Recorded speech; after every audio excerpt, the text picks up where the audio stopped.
പുതിയ തുടക്കമിടാൻ ആരാണ് ആഗ്രഹിക്കാത്തത്? എൻ്റെ പ്രിയപ്പെട്ട ചങ്ങാതി, സത്യത്തിൽ ഓരോ ദിവസവും പുതിയ തുടക്കത്തിനുള്ള അവസരം പോലെയാണ്. അതൊരു ഇൻവിറ്റേഷനാണ്, സ്വർഗത്തിൻ്റെ, ദൈവത്തിൻ്റെ ഒരു ഇൻവിറ്റേഷൻ. അങ്ങനെയാണെങ്കിൽ ഇതുവരെ ഇൻവിറ്റേഷൻ നിങ്ങൾ ഉപയോഗിച്ചിട്ടില്ലെങ്കിൽ, ഇനി ഉപയോഗിച്ച് തുടങ്ങിയിട്ട് പാതി വഴിയിൽ ഉപേക്ഷിച്ചെങ്കിൽ വീണ്ടും തുടങ്ങുക. വീണ്ടും തുടങ്ങുന്നതാണ് ജീവിക്കുന്നതിൻ്റെ ലക്ഷണം. വീണ്ടും തുടങ്ങുന്നതിന് 10 കൽപ്പനകൾ. 1, സ്റ്റേ ഹംഗ്രി. നല്ല വിശപ്പുണ്ടാകണം. നിങ്ങൾക്ക് അമ്മ ഭക്ഷണം പാകപ്പെടുത്തിക്കൊണ്ടിരിക്കുമ്പോൾ അമ്മ ആഗ്രഹിക്കുന്നത് എന്താണ്? നിങ്ങൾക്ക് വിശപ്പുണ്ടാകണം. വിശപ്പുണ്ടെങ്കിലേ വിരുന്ന് ആസ്വദിക്കാൻ പറ്റുകയുള്ളൂ. നിങ്ങളുടെ ജീവിതത്തിൽ ഒരു ഹംഗ്രി മൈൻഡ് ഉണ്ടെങ്കിലേ നിങ്ങൾക്കൊരു ഗ്രോയിങ് പേഴ്സണാലിറ്റി ഉണ്ടാവുള്ളൂ. A hungry person is A growing person എന്ന് ലത്തീൻ പഴമൊഴിയുടെ ഇംഗ്ലീഷ് ഭാഷാന്തരീകരണമുണ്ട്. അപ്പോൾ നമ്മൾക്ക് ഒരു ഹങ്കർ വേണം. അവസാന കാലഘട്ടങ്ങളിൽ പ്ലേറ്റോ പറഞ്ഞത് ഇങ്ങനെയാണ്: ഇഷ്ടംപോലെ ചോദ്യങ്ങളുണ്ടാവണം, ചോദ്യമില്ലാത്തവൻ മരിച്ചവനാണ്. അതുകൊണ്ട് എൻ്റെ പ്രിയപ്പെട്ടവരെ, നന്നാകാനുള്ള ആഗ്രഹം ഉണ്ടാവണം, ഹങ്കർ. നല്ല റിലേഷൻഷിപ്പിനുള്ള ആഗ്രഹം ഉണ്ടാവണം, ദൈവത്തിന് വേണ്ടിയുള്ള ഹങ്കർ ഉണ്ടാവണം, മൂല്യങ്ങൾക്ക് വേണ്ടിയുള്ള ഹങ്കർ ഉണ്ടാവണം. Stay hungry. വിശപ്പടങ്ങാൻ പാടില്ല, വിശപ്പുണ്ടാകണം. 2, സ്റ്റേ ഫോളിഷ്. അതായത് നിങ്ങൾ വലിയ ബുദ്ധിമാനാണെന്ന് കരുതി കഴിഞ്ഞിട്ടുണ്ടെങ്കിൽ നിങ്ങൾക്ക് വളർച്ചയില്ല, നിങ്ങൾ മുരടിച്ചു പോകും.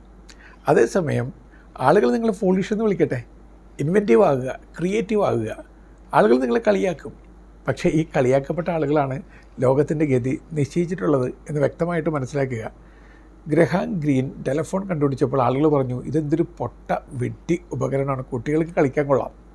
പക്ഷേ ടെലഫോൺ ജീവിതത്തെ മാറ്റിമറിച്ചു. ആദ്യമായിട്ട് റൈറ്റ് ബ്രദേഴ്സ് പ്ലെയിൻ പറത്താൻ തുടങ്ങിയപ്പോൾ എല്ലാവരും കളിയാക്കി. എന്ത് പൊട്ടത്തരമാണ് ഇവന്മാർ കാണിച്ചു വിടുക. US ആർമി അപ്പാടെ റിജക്റ്റ് ചെയ്തു ഈ ഒരു ഐഡിയ തന്നെ. എന്നിട്ടോ അവർ ചരിത്രത്തിൻ്റെ ഗതി തീർത്തും മാറ്റിക്കളഞ്ഞു. അതുപോലെ തന്നെ തോമസ് ആൽവ എഡിസൺ ലൈറ്റ് കണ്ടെത്തി കഴിഞ്ഞപ്പോൾ ആളുകൾ പറഞ്ഞു, ഗ്യാസ് ലൈറ്റിനോടൊപ്പം വരുമോ? ഇതൊക്കെ വെറും വിഡ്ഢിത്തമാണ്. പക്ഷെ ആ വിഡ്ഢിത്തം ലോകത്തിൻ്റെ വെട്ടമായിട്ട് മാറി. Steve jobs apple first introduce ചെയ്ത് കഴിഞ്ഞപ്പോൾ ആളുകൾ പറഞ്ഞു, ആരെങ്കിലും കമ്പ്യൂട്ടർ വീട്ടിലേക്ക് കൊണ്ടുപോകും? പേഴ്സണൽ കമ്പ്യൂട്ടറിന് ആവശ്യമുണ്ടോ? ഇപ്പോൾ പേഴ്സണൽ കമ്പ്യൂട്ടറെ മതി മനുഷ്യർക്ക്. ഇങ്ങനെയൊക്കെയാണ്. അതുകൊണ്ട് എൻ്റെ പ്രിയപ്പെട്ട ചങ്ങാതി, stay foolish. The world is showing that the world is too wise. അല്ല, അത്ര വലിയ ബുദ്ധിയൊന്നും ആർക്കും നിങ്ങളുടെ ചുറ്റിലും ഇല്ല. നിങ്ങളെ വിഡ്ഢിയെന്ന് വിളിക്കുന്ന ആൾ ബുദ്ധിമാൻ ആണെന്ന് തെറ്റിദ്ധരിക്കേണ്ട. So stay foolish. ഒരു ദിവസം നിങ്ങൾക്ക് തന്നെ മനസ്സിലാവും ഫോളിഷ്നെസ് ആയിരുന്നു യഥാർത്ഥ വിസ്ഡം എന്ന്. 3, സ്റ്റോപ്പ് കംപ്ലൈനിങ്. അതായത് നമുക്കൊരുപാട് കംപ്ലൈനിങ് ചെയ്യുന്ന വ്യക്തി ശരിക്കും മലന്ന് കിടന്ന് ഛർദ്ദിക്കുന്ന ഒരാളെ പോലെയാണ്. വേസ്റ്റാണ്. ടൈം വേസ്റ്റാക്കുന്നു, നിങ്ങളുടെ എനർജി വേസ്റ്റാക്കുന്നു. കംപ്ലയിൻറ്റ് ചെയ്ത് നിങ്ങളെ തന്നെ വേസ്റ്റാക്കി മാറ്റിക്കൊണ്ടിരിക്കുകയാണ്. മറ്റുള്ളവർക്കും നിങ്ങളൊരു വേസ്റ്റാണ്. അതുകൊണ്ട് കംപ്ലയിൻറ്റ് ചെയ്യുന്ന ആൾ ഗ്രേറ്റ് ഗൈ എന്നല്ല, വേസ്റ്റ് ഗൈ ആണെന്ന് തിരിച്ചറിയുക. അതുകൊണ്ട് എൻ്റെ പ്രിയപ്പെട്ടവരെ, സ്റ്റോപ്പ് കംപ്ലൈനിങ്, സ്റ്റാർട്ട് ലിവിങ്. എന്തിനാ ഇത്രയേറെ കംപ്ലയിൻറ്റ്? Stop comparing. അതായത് മറ്റൊരാളുടെ ജീവിതം നിങ്ങൾ ജീവിക്കേണ്ട വല്ല ആവശ്യമുണ്ടോ? വേണ്ട. എനിക്ക് മറ്റൊരാളെ പോലെ പറക്കാനാവില്ല, എനിക്ക് മറ്റൊരാളെ പോലെ പാടാനാവില്ല, പഠിക്കാനാവില്ല, മറ്റൊരാളായിട്ട് ഉയരാൻ എനിക്ക് പറ്റില്ല. എനിക്ക് ഞാനായിരിക്കുന്ന വിധത്തിൽ ഉയരാൻ പറ്റുള്ളൂ. എൻ്റെ ചിറക് എൻ്റേതാണ്, മറ്റൊരാളുടെ ചിറക് ഞാൻ കടമെടുത്തുകൊണ്ട് എന്താ കാര്യം? അതുകൊണ്ട് കമ്പയർ ചെയ്യണ്ട, കമ്പാരിസൺസിൻ്റെ ആവശ്യമില്ല. You are very special, you are very unique എന്ന് ദൈവം പറഞ്ഞു തരുന്നുണ്ട്. നിന്നെ ഞാൻ സൃഷ്ടിച്ചത് നീയായിട്ടാണ്, വേറൊരാളായിട്ടല്ല. വേറൊരാളാകാനായിട്ട് ശ്രമിക്കേണ്ട ആവശ്യമില്ല. Stop blaming. അടുത്ത കൽപ്പന. അതായത് ബ്ലെയിം ചെയ്യുക എന്ന് പറയുന്നതിൻ്റെ അർത്ഥം എന്താണ്? നിങ്ങളുടെ പരാജയത്തിൻ്റെ ഉത്തരവാദി മറ്റൊരാളാണ് എന്ന് പറയലാണ്. റെസ്പോൺസിബിലിറ്റി എന്ന പദം എടുത്ത് നോക്കുക. It's a ability to respond positively. അപ്പോൾ നിങ്ങളുടെ ജീവിതത്തിൻ്റെ ഉത്തരവാദിത്വം മറ്റൊരാൾക്കാണെന്ന് പറയുന്നതിന് എന്താണ് അർത്ഥമുള്ളത്? നമ്മൾ ദൈവത്തിന് മുമ്പിൽ നിൽക്കുമ്പോൾ ദൈവം പറയുന്നു, എങ്ങനെ സൃഷ്ടിച്ചതാണ് നിന്നെ, എന്നിട്ട് നീ ഇങ്ങനെയാക്കി നിന്നെ മാറ്റി. അപ്പോൾ നമ്മളുള്ളിൽ കരുതും, എങ്ങനെ സഹിക്കുന്ന ദൈവമേ, ഞാൻ ഇങ്ങനെയാക്കി എന്നെ മാറ്റിയിട്ടും എന്നെ ഇങ്ങനെ സ്നേഹിക്കാൻ. ഇതൊക്കെയാണ് അവസ്ഥ എന്ന് പറയുന്നത്. അപ്പോൾ അതുകൊണ്ട് എങ്ങനെ സൃഷ്ടിക്കപ്പെട്ടവരാണ് നമ്മളൊക്കെ, ഇങ്ങനെ മറ്റുള്ളവരെ ബ്ലെയിം ചെയ്ത് നമ്മൾ ഇങ്ങനെയൊക്കെയായി മാറിയിട്ടുണ്ട്. എന്നിട്ടും ദൈവം ഇങ്ങനെ സ്നേഹിച്ചുകൊണ്ടേ ഇരിക്കുകയാണ്. അപ്പോൾ എങ്ങനെയെങ്കിലും രക്ഷപ്പെടണം. ഈ ബ്ലെയിമിങ് അവസ്ഥയിൽ നിന്ന് ഒരു വിക്ടിം ആറ്റിറ്റ്യൂഡ് നമുക്കുണ്ട്. നമ്മളൊക്കെ ഇരകളാക്കപ്പെട്ടവരാണെന്ന്. ആരാണ് നമ്മൾ ഇരയാക്കിയത്? ഗന്ധർവനായി ജനിച്ചവനാണ് ഞാൻ, എന്നെ പിശാചാക്കി മാറ്റി ലോകമെന്ന് ചങ്ങമ്പുഴ കവിത എഴുതി. നമ്മളങ്ങനെയൊക്കെ ഇടയ്ക്കിടയ്ക്ക് പറയും, ഞാൻ പെർഫെക്റ്റായിരുന്നു, എല്ലാവരും കൂടി ചേർന്ന് എന്നെ നശിപ്പിച്ചു, എൻ്റെ മാതാപിതാക്കൾ എന്നെ നശിപ്പിച്ചു, എൻ്റെ സഹോദരങ്ങൾ എന്നെ നശിപ്പിച്ചു, എൻ്റെ ടീച്ചേഴ്സ് കൂട്ടുകാർ ഒക്കെ വഴിതെറ്റിച്ചു, എല്ലാവരും കൂടി ചേർന്ന് എന്നെ ബിഗ് സീറോയാക്കി മാറ്റി. ഹീറോയായി മാറേണ്ട ആളായിരുന്നു. എൻ്റെ പ്രിയപ്പെട്ട ചങ്ങാതി, ഹീറോയാകാൻ നീ തീരുമാനിച്ചിട്ടുണ്ടെങ്കിൽ നിന്നെ ആർക്കാണ് സീറോയാക്കാൻ പറ്റുക? So be a hero in spite of all the people who say you are big zero. അത് അവർ പറഞ്ഞോട്ടെ, നീ അത് പറയേണ്ട ആവശ്യമൊന്നുമില്ല. അതുകൊണ്ട് സ്റ്റോപ്പ് ബ്ലെയിമിങ് അതേഴ്സ്. അടുത്തതായിട്ട് സ്റ്റാർട്ട് ഓർഗനൈസിങ്. നമ്മളുടെ ജീവിതം തുടങ്ങണം, നന്നായി തുടങ്ങണമെന്നുണ്ടെങ്കിൽ ഒരു ഓർഡർലിനെസ് കൊണ്ടുവരണം. Order the world. ഓർഡർലി ആയിട്ടുള്ള ആളാണ് ലോകത്തെ മുഴുവൻ നയിക്കുന്നത്. നേതാക്കളൊക്കെ നല്ല ഓർഡർലി ആയിരിക്കണം, അല്ലാത്തവർക്ക് നേതൃത്വം പറ്റില്ല. അതുകൊണ്ട് സ്വയം നേടിയവനാണ് ലോകത്തെ നേടുന്നത്. ഏറ്റവും വലിയ യുദ്ധം എന്ന് പറയുന്നത് സ്വന്തം ഉള്ളിൽ നടക്കുന്ന യുദ്ധമാണ്. സ്വയം തോൽപ്പിക്കുന്ന ആളാണ് സത്യത്തിൽ ലോകത്തെ മുഴുവൻ നേടിയെടുക്കുന്നത്. തോൽപ്പിക്കുക എന്ന് പറയുന്നത് ഒരാളുടെ കഴിവില്ലാതാക്കില്ല, ശരിയില്ലായ്മകളെ, ഉള്ളിലെ ശരിയില്ലായ്മകളെ തോൽപ്പിക്കുന്ന ആളാണ് മറ്റ് എനിമികളെ ഇല്ലാതാക്കുന്നത്. അപ്പോൾ നമ്മൾ ജീവിതത്തിൽ ഓർഗനൈസിങ് ആരംഭിക്കുക. ഈ ക്രിമിനോളജിയിൽ ഒരു പഠനം നടത്താറുണ്ട്. ഭയങ്കര ഡിസോർഡർലി ആയിട്ടുള്ള ഒരു റൂമിൽ കഴിയുന്ന ആൾ അറിയാതെ ഡിസോർഡർലി മൈൻഡുള്ള ആളായി മാറും, ഡിസോർഡർലി സംസാരമുള്ള ആളായി മാറും, ഡിസോർഡർലി പെരുമാറ്റമുള്ള ആളായി മാറും.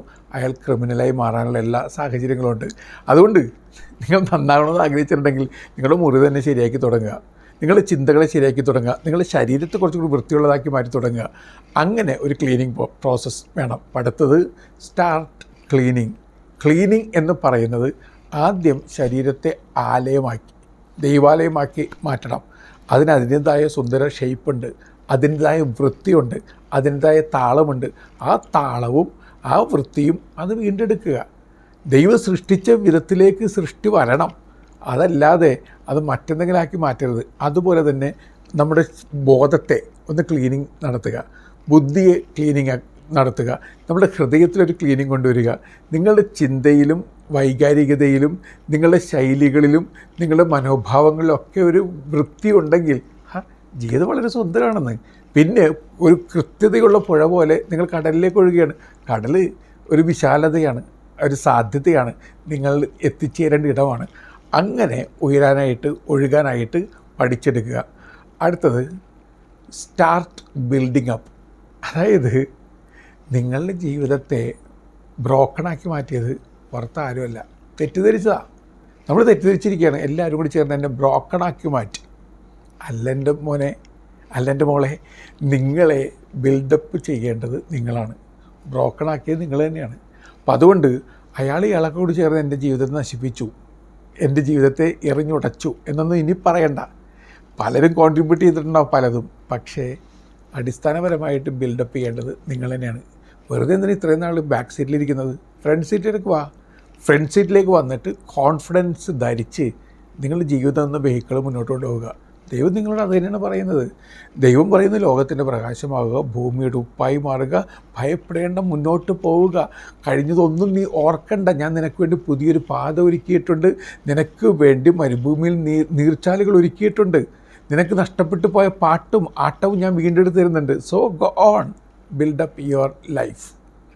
അടുത്തതായിട്ട് സ്റ്റാർട്ട് കോൺകറിങ്. എൻ്റെ പ്രിയപ്പെട്ട സുഹൃത്തെ, നല്ലൊരു തീരുമാനമായിട്ട് നിങ്ങളെ തന്നെ കീഴ്പ്പെടുത്തുക, നിങ്ങളെ തന്നെ കണ്ടെത്തുക. ഇതുവരെ ചെന്ന് ചേരാത്ത വളരെ ഡാർക്ക് കോണ്ടിനൻസ് നമ്മുടെ ഉള്ളിൽ തന്നെ ഉണ്ട്. നമ്മുടെ ഉള്ളിൽ തന്നെ വന്യമായ കുറേ ഭാവങ്ങളുണ്ട്. കീഴ്പ്പെടുത്തപ്പെടേണ്ട ആൾ പുറത്തല്ല, എനിമി വിതിൻ, പഴയ സിനിമയുടെ പേരാണ്. ശത്രു, നിങ്ങളെ ഇതുവരെ നാണം കെടുത്തുന്ന, നിങ്ങളെ തോൽപ്പിക്കുന്ന, നിങ്ങളൊന്നും അല്ലാതാക്കി മാറ്റുന്ന, ഹീറോയായ ആളെ സീറോയാക്കി മാറ്റിയ ശത്രു അകത്ത് തന്നെയാണ്, പുറത്തല്ല. പുറത്ത് തരേണ്ട. ആ ശത്രുവിനെ കീഴ്പ്പെടുത്തുക. എന്നിട്ട് നിങ്ങൾ ഹീറോയായിട്ട് മുന്നോട്ട് വരിക. നിങ്ങളുടെ ജീവിതത്തിൻ്റെ സിനിമയിൽ അല്ല തിരക്കഥയിൽ നായകനും വില്ലനും എല്ലാം നിങ്ങൾ തന്നെയാണ്. അതുകൊണ്ട് നിങ്ങളുടെ ജീവിതത്തിൽ ഇനി നായക വേഷത്തിലേക്ക് വരണം. അതിന് വില്ലത്തരങ്ങൾ മാറ്റി വെക്കണം. ശരിയില്ലായ്മ, ഉടായിപ്പ് തരങ്ങൾ അത് മാറ്റി വയ്ക്കുക. എന്നിട്ട് ജീവിതത്തിലേക്ക് വരിക. Conquer the worst self within. ബെസ്റ്റും നിങ്ങളിലുണ്ട്, വേസ്റ്റും നിങ്ങളിലുണ്ട്. നിങ്ങളുടെ മൈൻഡ് എടുത്ത് നോക്കിക്കഴിഞ്ഞാൽ ബെസ്റ്റ് സെർവൻ്റാണ്, വേസ്റ്റ് മാസ്റ്ററാണ്, ബെസ്റ്റ് ഫ്രണ്ടാണ്, വേസ്റ്റ് എനിമിയുമാണ്. അപ്പോൾ അതുകൊണ്ട് അതിനെ മെരുക്കിയെടുക്കുക. അത് വളരെ പ്രധാനപ്പെട്ട കാര്യമാണ്. അവസാനമായിട്ട് സ്റ്റാർട്ടിങ്, തുടക്കമിടുക. അതായത് ഗ്രേറ്റ് ആകണമെന്നില്ല നല്ല തുടക്കമിടാൻ, പക്ഷേ നല്ല തുടക്കമിട്ടാലേ ഗ്രേറ്റ് ആവുള്ളൂ. ചൈനക്കാർ പറഞ്ഞാണ്. അപ്പോൾ അങ്ങനെയാണെങ്കിൽ നല്ല തുടക്കം ഇപ്പോൾ തന്നെ ഇടുക. Start with what you have and do what you can and wish what you can. അങ്ങനെ അങ്ങ് മുന്നോട്ട് പോകാനായിട്ട് ശ്രമിച്ചു. നിങ്ങളായിരിക്കുന്ന അവസ്ഥയിൽ തുടങ്ങുക. നിങ്ങൾക്ക് പറ്റുന്നതൊക്കെ ചെയ്യുക. അത് നാളത്തേക്ക് മാറ്റരുത്, ഇന്ന് തന്നെ ചെയ്യണം. ബെസ്റ്റ് ഡേ ഇന്നലെ ആയിരുന്നു, സെക്കൻഡ് ബെസ്റ്റ് ഡേ ഇന്നാണ് എന്ന് ചൈനക്കാർ പറയാറുണ്ട്. അത് സത്യമാണത്. അപ്പോൾ അതുകൊണ്ട് തന്നെ നന്നായിട്ട് ഇന്ന് തുടങ്ങുക. നാളെ എന്ന് പറയരുത്, ഇന്ന് തന്നെ സ്റ്റാർട്ട് ചെയ്യണം. ഇന്ന് തന്നെ നിങ്ങളെ ശക്തിപ്പെടുത്തണം, നിങ്ങളിലേക്കൊന്ന് യാത്ര നടത്തണം, നിങ്ങളെ കരുത്ത് പകരുന്ന ദൈവത്തിൻ്റെ കൈ പിടിക്കണം. അങ്ങനെ ചെയ്യുക. ദൈവത്തിന് കൈ പിടിച്ചു കഴിഞ്ഞാൽ നിങ്ങൾക്കെല്ലാം സാധ്യമാകുമെന്ന് നിങ്ങളോട് തന്നെ പറയുക. ഞാൻ അവസാനിപ്പിക്കുകയാണ്. ബെർഗ്മാൻ്റെ സുന്ദരമായ സെവൻത്ത് സീൽ എന്ന സിനിമയിൽ ഒരു രംഗമുണ്ട്.